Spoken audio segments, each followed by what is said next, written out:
Hey, welcome back. Scott's Boring Podcast. Hello to my crew. Hello to you. It's you and me here again. I'm in Hawaii. You are wherever you are. It doesn't matter. The fact is, we're both here together. All right, let's do it.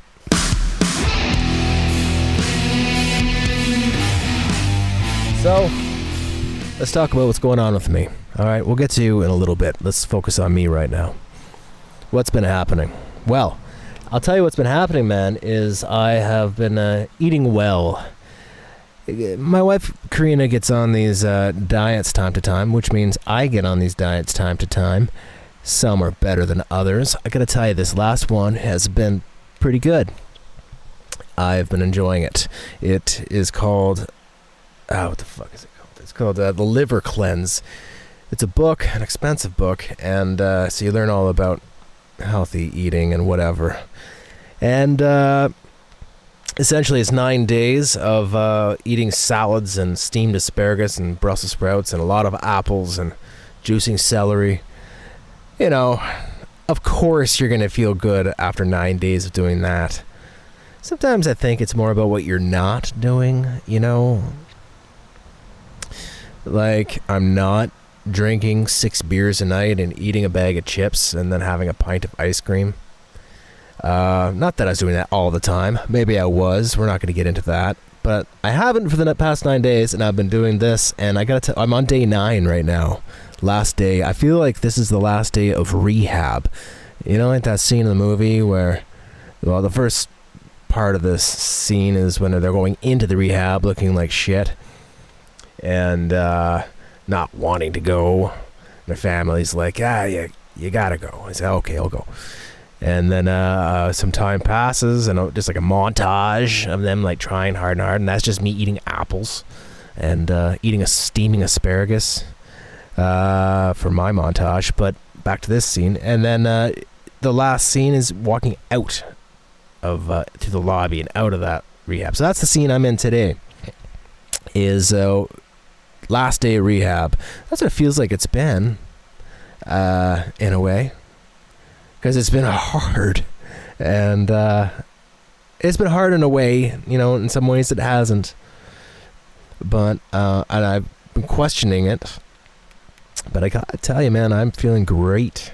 Today is a juice day, and so that's all we're doing is drinking juice, juicing shit. So, yeah, everything's been organic, so that's good, isn't it? I think. I don't know. I'm just doing my best. Maybe this is all bullshit. Maybe this 9 days of my life has been a waste. I'm open to that idea. I don't think I know it all. All right?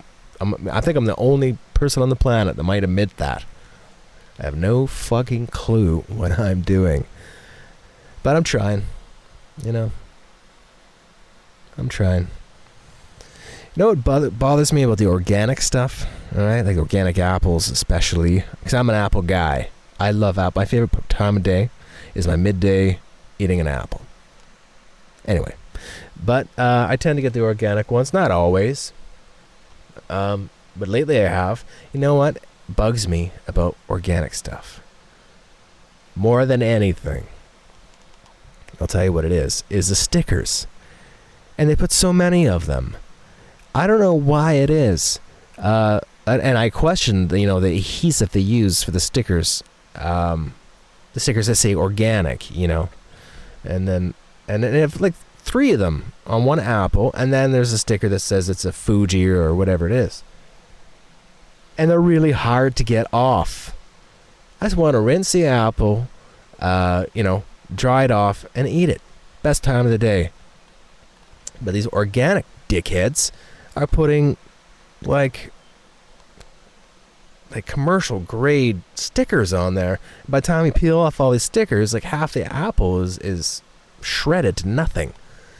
It's not just apples. No. I mean, it could, and then some, you know, it's organic whenever it has like a big wrap on it, like a tie wrap and stickers, and then this like netting, and then there's this like metal twist tie over the netting just for a fucking pear or something. It's not necessary. And then all that stuff goes in the landfill. You know, all this organic, healthy eating, it's a big jack-off session, really. Everyone's just Bunch of social warriors. I don't know. I might have got off the rails there a little bit. But, feeling good. What else? I don't know. What's been going on? We've been working hard. I've been in Hawaii for damn near 3 months now. I haven't gone surfing once. Or paddleboarding. I can count how many times we've even gone to the beach. We've been working hard, and I'm kind of a neurotic guy. I overthink a little bit, and sometimes I worry that it's a little show-offy, going to such a nice place. But, we're in a little bungalow in the jungle, shoveling those words to the people. And especially Karina, she wrote 3 books, and I wrote 1, which is like maybe my 1 is equivalent to her 3 in terms of brain power. She's a smart one, for crying out loud. But, we've been working hard. And I finished the book. It's been edited. It's not been edited. It's in the process of being edited. I got the cover back. That's cool. It's going to be awesome. Very excited about the cover. And it's starting to feel very real. I don't know what the first step is. I think my first step will be, I have an affection for France. I feel like I'm mumbling. Am I mumbling right now? Have I lost you? Have you lost focus? I feel like I've lost you. What I'm talking about right now is I finished the book. It's being edited. I got a cool cover. And it's like, what's next? What do I do with it? Do I just self-publish it? Or, explore the possibilities of a traditional publisher? So that's what I'm talking about.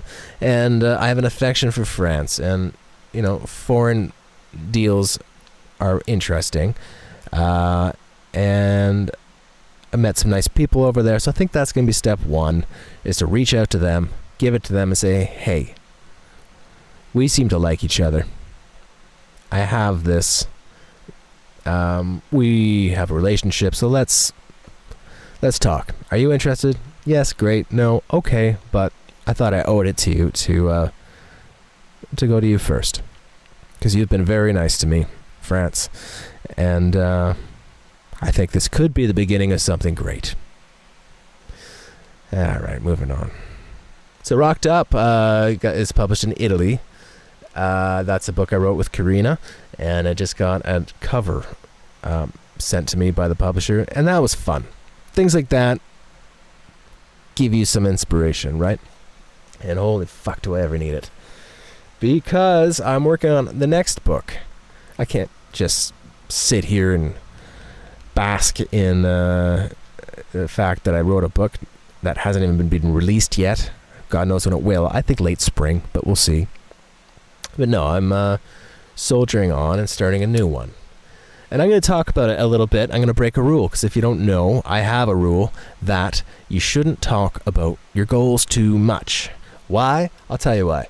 Because you end up feeling like you already did them, just because you talked about them, and you didn't do a goddamn thing. Like, you talk to some people about this business you wanted to do, and they say, hey, great, that's a great idea, good for you. You say thanks, and you go home feeling good, validated, and you did nothing. This happens to people. I think it happens to me a little bit. So I know that, so I'm careful with that. But I'm going to break that rule. Why? Because I'm scrapping this book. So it doesn't really matter. I'm going to start again. I'm going to start from scratch.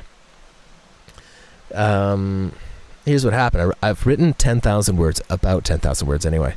And I'm just feeling it. Kind of like the premise of this book, I think, is cool. I think it's going to be a really cool book. But it's just, it's shit. I didn't do a good job. And sometimes you have to face music. Now, I know there's probably a lot of authors, though, there's like big deal, 10,000 words. I do that before breakfast and then just throw it out and try something else. Well, it was a big deal for me to get that far into it and to say, you know what, man? This is not good. You can do better. Walk it off. Start again. So that's what I'm doing. That's what I'm doing right now. You're in the midst of me walking off, ditching 10,000 words of work. I shoveled 10,000 words into that laptop, and I looked at the pile of words, and I said, it's like, no, that's shit. Why? I'll tell you why. Because it was kind of the equivalent of a guitar solo. 10,000 word guitar solo. You know, like in the 80s, whenever there's a rock show and then mid-show, the whole band would walk off stage and then just the lead guitar player would be there. And he would just solo. And it would go on and on and on and on. And then he'd be on his knees. And then he'd do it behind his head and play it with his teeth. And then he'd go up to his amp and make it feedback. And it would be like forever. It was a brief time in history where that happened. And it doesn't happen anymore because it is self-indulgent. You could do that at home on your own. I do that all the time with my guitar. And that's okay, because it's me in a soundproof room. The world doesn't have to know I do that, but I do. When it comes to writing, you can't do that. You shouldn't do it. It's not right. So that's what I did. Like, in a literary way, I thought, I read it, and this is just a guy with no consideration for the reader at all, and is just going off for 10,000 words. And, who am I to do that? So I'm going to start again. I'm going to keep the premise. The idea is cool. But I just, I sat there and just started. And I didn't have much of a plan. Maybe this had to happen, I had to purge these words. I don't know. So I'm going to start again. I'll tell you this much. It's going to be a sci-fi. It's going to be a dramatic sci-fi. Anyway, that's enough about that. Have I lost you? Are you like, I don't give a fuck about this book? Why am I even listening to this guy? I didn't even forgot. He drowned out in the background. I forgot to turn it off. He's been playing. Well, I'm here, man. So just stick with me, all right? And you're here, if you're still here, God bless you. I mean, thanks for being here. It's nice to have someone to talk to. I've been in Hawaii in the jungle for 3 months. Yeah. I took a walk the other day and I saw a guy flying a kite. He was like my age, flying a kite. I was looking at him and I was thinking, like, that's an insult. In some cultures, they go fly a kite. That's how I chose to spend his afternoon. So that was my first thought. And by the way, I should tell you, I'm in a Jeep right now, on a back road that I drove forever, and there's a stream beside me, and every once in a while there'll be a pickup truck with a pit bull in the back drive by. So that's where I am right now. Because Karina's writing, I can't be doing this while she's writing. Anyway, the guy with the kite. So, it amazed me, a full-grown man flying a kite on a Sunday afternoon. I think there's maybe a kid there, but still, maybe there wasn't. It amazed me. First thought, that's an insult, what you're doing, and a weird insult. So I kind of went off that. Why is it an insult? Because at first that was kind of silly, then it was a big open field, so it took me a long time to pass him. And I saw him for a while. And I thought, what a silly insult, because it's a nice thing, right? Right? Think about it for 1 minute. All right, stick with me on this. Flying a kite. You're an adult, I assume, if you're listening to this. When's the last time you flew a kite? It's a stupid thought almost, but just think about it for a minute. When's the last time you did it? You were young. You were very young, and you don't really remember the last time you flew a kite, but you remember the feeling. It's a big deal getting the kite out of the thing, and you put it together, and it's all in a knot, and half the time is spent trying to untangle the rope. And finally, you try a few failed attempts, And then finally you get it, you know? And the wind is keeping it up there. It's a nice feeling. So who has time to do that nowadays? It seems silly as an adult.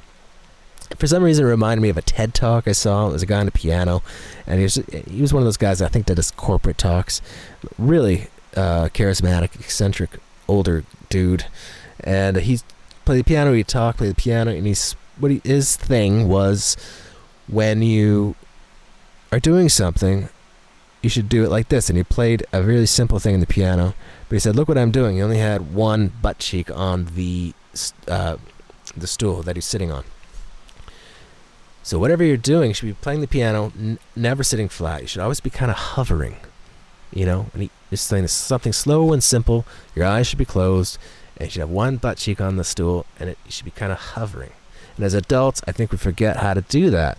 And this guy flying a kite, you know, at first I thought he was an asshole. And it's a long field, but by the time I got to the end of the field, this guy was like my mentor. This guy has life figured out, flying a kite in the middle of the afternoon. Amazing. That's what he was doing, just like that piano player, you know. He was just hovering along through the day, flying a kite. So I think that's how I'm going to try to do that. That is how I try to do music. I think that's maybe how I try to write. And what happened was it got a little self-indulgent and it went off the rails. But I'm not going to totally lose that idea. So, I mean, writing, music, playing the piano, flying a kite. You know, that one butt cheek on the stool premise kind of works with those, but I think it could work with anything. And I'm not giving you advice, I'm talking to myself, all right? So don't be like, what the fuck does this guy... No, I don't... I told you right out of the gate, I know nothing. All right? I'm just talking to myself here. I think that's how I'm going to attempt some things when you can. And I tell you, after 9 days of healthy eating, you start to be a little more open, more able to, you know, glide along. You know. Can you hear the river beside me? I hope you can. That's nice. I'm in a beautiful spot right now. I hope my laptop battery holds out. I should check. Alright, sorry, the momentum killer, but I think I'm okay. I don't know. It's all a bunch of shit when you think about it. Like, there's all this healthy eating stuff. It would take... It's amazing that we could do this. Things all around... Just have us perfect food at our disposal. How easy it would be for all that to just go away. Right? Like the apocalypse is right on our doorstep at all time when you think about it. Just flying through space. I don't know. I saw a picture recently. I think it was NASA. I follow NASA on Instagram. It's a classic picture we've all seen, and it's like open space. And there's a tiny little bunch of specks, and it's just an arrow to one speck. It says, that's Earth. And then there's a bunch of different quotes, famous quotes, that kind of go with that picture. And they're all the same. The whole idea is like all your problems, all of your, you know, everything that's happened to you, everything that's going to happen to you, all your worries are on that little speck in the universe. And I think the idea is that, like, relax. It doesn't matter. It doesn't matter. It's so everything's so trivial. You're just this little speck on this Earth is just a pinprick in, you know, the universe. Well, I took that differently. I took it completely differently as you're supposed to take it. I was like, wait a second. This whole big universe, as far as we know, I'm the only one things that can walk and talk and feel. It's amazing. Actually, everything I do is extremely profound and matters greatly. All the things I fucked up, I should feel damn horrible about it, not because it's so insignificant that we're these tiny little speck in the universe, you know, compared to everything else. We're the only speck that can talk, that can feel, that can jump up and down. I mean, that was lost on me, man. Do you know what I mean? That classic. I think there's a classic one is the Saturn rings, and you can see Earth in the back, like it's tiny little speck. And they do these talks on it, like, oh, you know, that's how they end their speeches. It's supposed to leave you like, wow, we're just a tiny speck in the universe. Like, I should relax. Like, doesn't matter. We should chill out. No, everything matters so much. That's how I took it. I don't know. I think I took it wrong, or maybe I took it right. I don't know. But we're fragile, so like the apocalypse could be here for like no reason. It's amazing it hasn't happened, and you know, all this fresh food and life is just so easy in a way, easier than it ever has been, right? I think that's fair to say. And people are pretty civil, and I think we forget how easily it can all go to shit. Like, people are animals. I think, you see, I'm an artist and I'm a nonconformist, but I believe in order. I guess I think humanity needs it, because I think we're a bunch of animals, and it would take nothing, very little, for us to go back to be uncivil, to say the least. Like, look at like those plane crashes, right? In those situations, by golly, people start eating each other. You know, it's true. Weird thing to talk about, but I mean, that's us, man. And it doesn't take long. You ever wonder, you know, if it's one of those situations, maybe the plane crash thing, or maybe it's like I don't know, just some kind of apocalyptic thing, like post-apocalyptic. It happened. There's just like a small population left. You're in that population. Where do you stand? Huh? Where are you? Are you food? Are you one of those leaders of a group? Everybody likes to think they're the leader. Fuck, man, I think I might be food. I think someone would look me deep in the eye and they'd be like, food, chomp. They'd eat me. I'm pretty sure. My wife would not be food. My wife would not be food. She's a very strong person. She might eat me. We've been on flights where they got turbulent, quite turbulent. It was over mountains, and I'm telling you, the way she looked at me, just on a turbulent flight, I just like a snake seeing, could I eat him? Could I eat him whole? No, she wouldn't. That's not true. I'm just being funny. You know, I'd be last resort. She'd only eat me if, like, kind of like, you know, in the movies, if there's like the dog, you know, the family with the dog, and it gets real bad, and then there's like the scene they're looking at the dog, and this is the next scene, there's no dog, you know, because it got that bad. I think I might be like the dog. Like, she doesn't want to, but if it came down to it, you know, she might. Anyway, I hope she doesn't listen to this. I know she doesn't, so I can say whatever I want. Famous people. Well, Korea's kind of famous, though.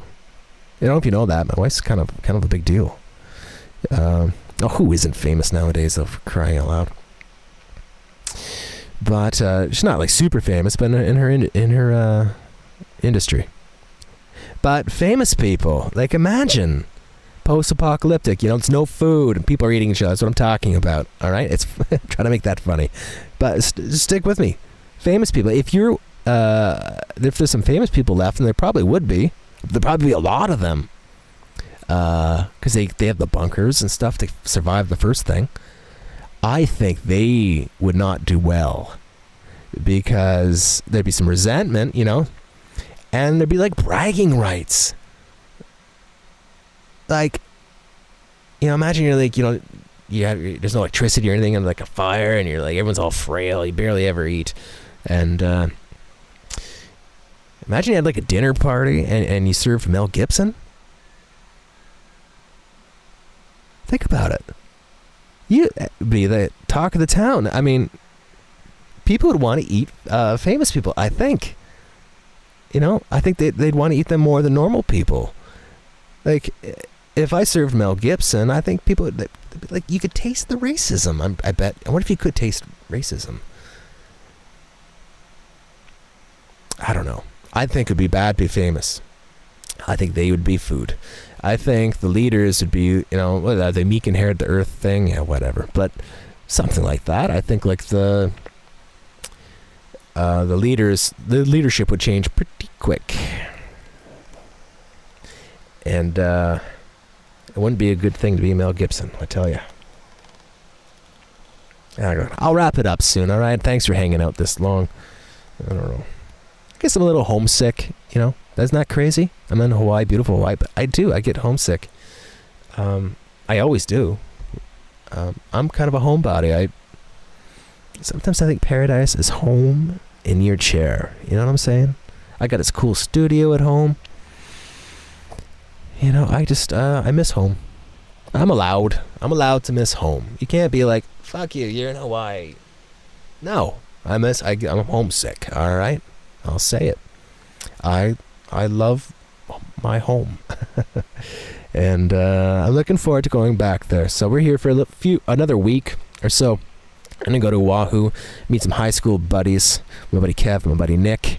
I think I might interview them for the podcast. We'll see how it goes. I only have a couple days with them, so I don't know if that makes sense. And then we're in Palm Springs, and then we're in LA for a little while, which should be interesting. And then we're driving back up home. And that's it. I'm looking forward to it. So that's what's going on with me. What's going on with you? Okay, I haven't had an email for a while.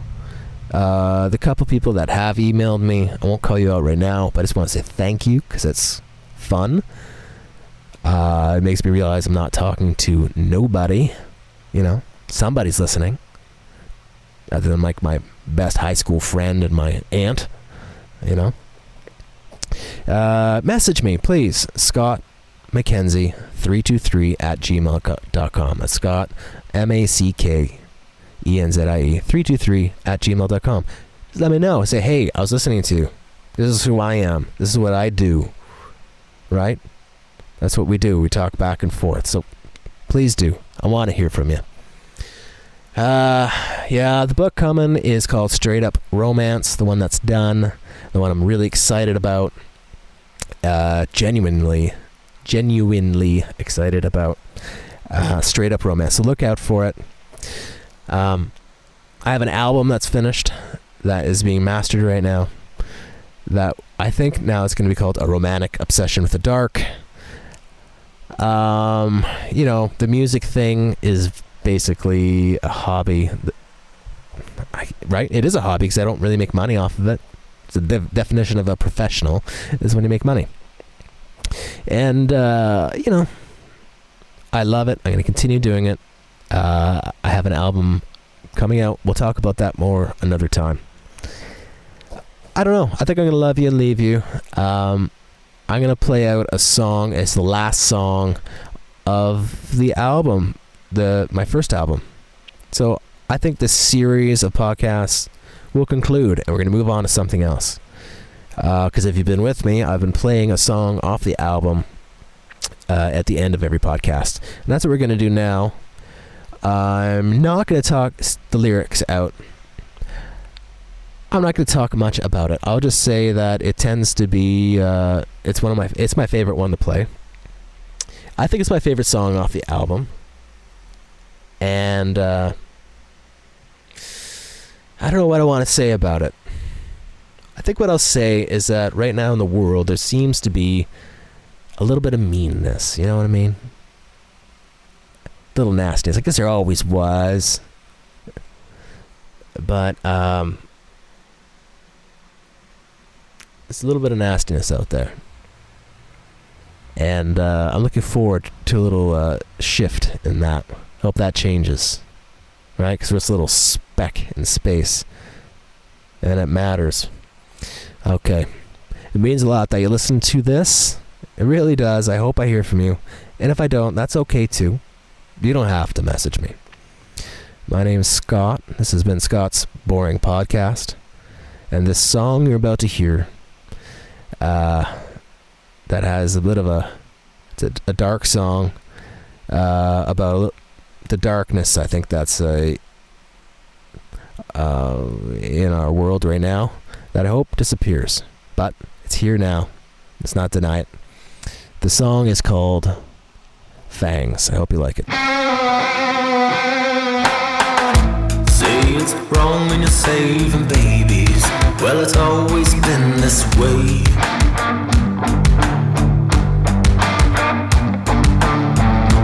No, you're just looking for a soldier to fill the prisons that you've made. I'm afraid that the flames are out to gain.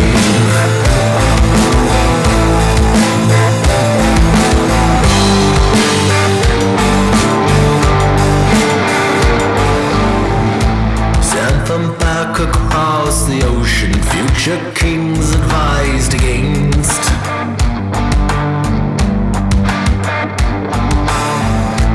Million hearts in your hand, and you seem to have more concern with your selfish plans. I'm afraid that the fangs are out again.